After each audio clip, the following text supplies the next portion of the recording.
सुस्वागतम प्यारे विद्यार्थी। पिछले क्लास में हमने पढ़ा था परमात्मा का कुत्ता, जो कि लेखक मोहन राकेश के द्वारा लिखित है।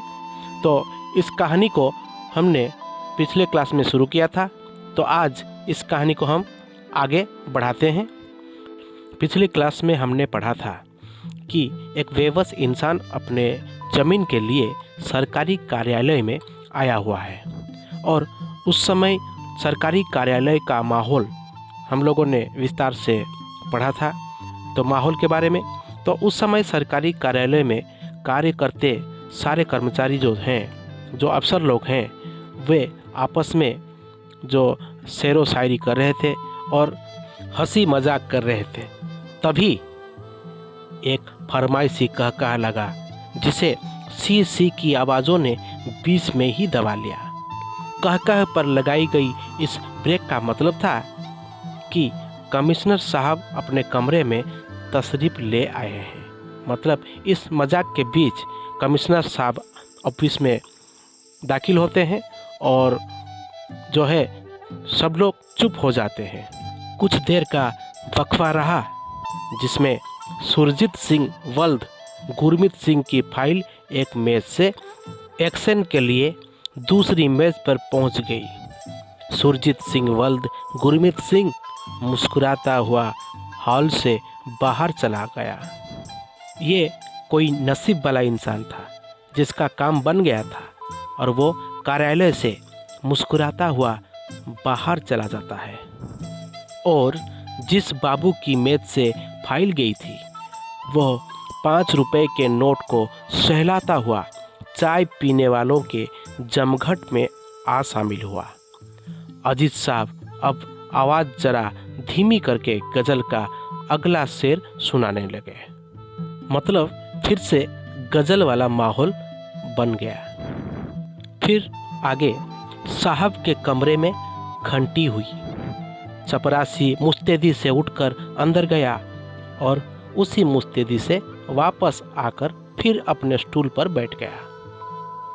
चपरासी से खिड़की का पर्दा ठीक कराकर कमिश्नर साहब ने मेज पर रखे ढेर से कागजों पर एक साथ दस्तखत किए और पाइप सुलगाकर, मतलब जिसमें वो सिगार जैसी चीज़ है वो पाइप, उसको सुलगाकर मतलब आग लगाकर और पाइप सुलगाकर रीडर्स डाइजेस्ट का ताज़ा अंक बैग से निकाल लिया।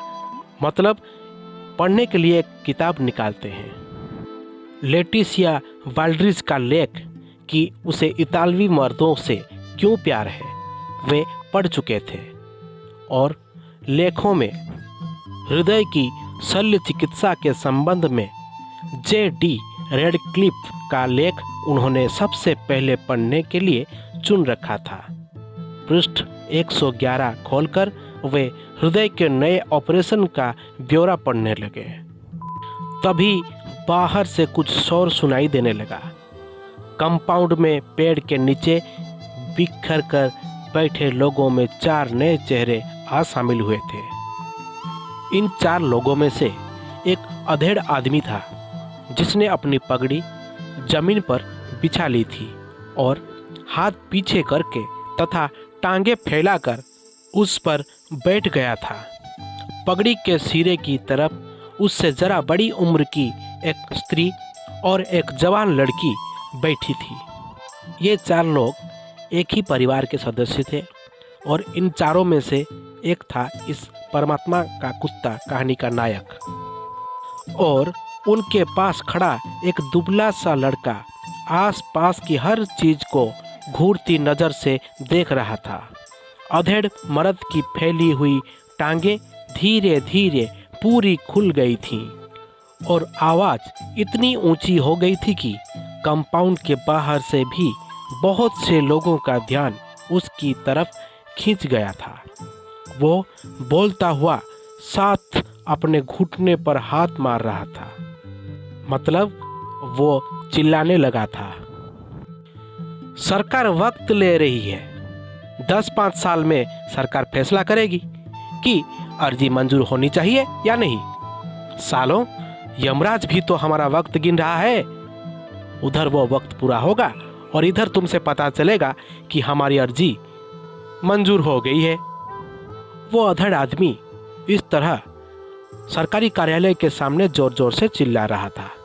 इस तरह का माहौल पैदा होते ही चपरासी की टांगे जमीन पर पुख्ता हो गई और वो सीधा खड़ा हो गया। कंपाउंड में बिखर कर बैठे और लेटे हुए लोग अपनी अपनी जगह पर कस गए।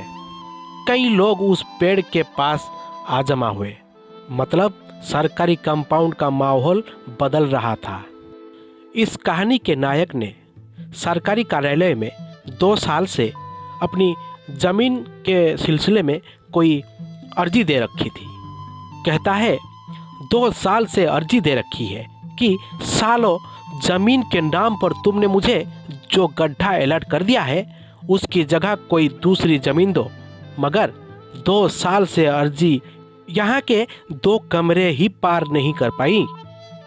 आप लोग जानते ही होंगे कि सरकारी कामकाज ऐसे ही होते हैं। वह आदमी अब जैसे एक मजमे में बैठकर तकरीर करने लगा। इस कमरे से उस कमरे में अर्जी के जाने में वक्त लगता है, इस मेज से उस मेज तक जाने में भी वक्त लगता है। सरकार वक्त ले रही है।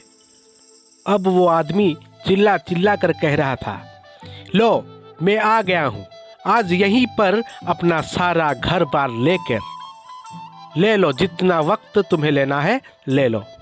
7 साल की भूखमरी के बाद सालों ने जमीन दी है मुझे। 100 मरेले का गड्ढा, उसमें क्या मैं बाप दादाओं की अस्थियां गाड़ूंगा?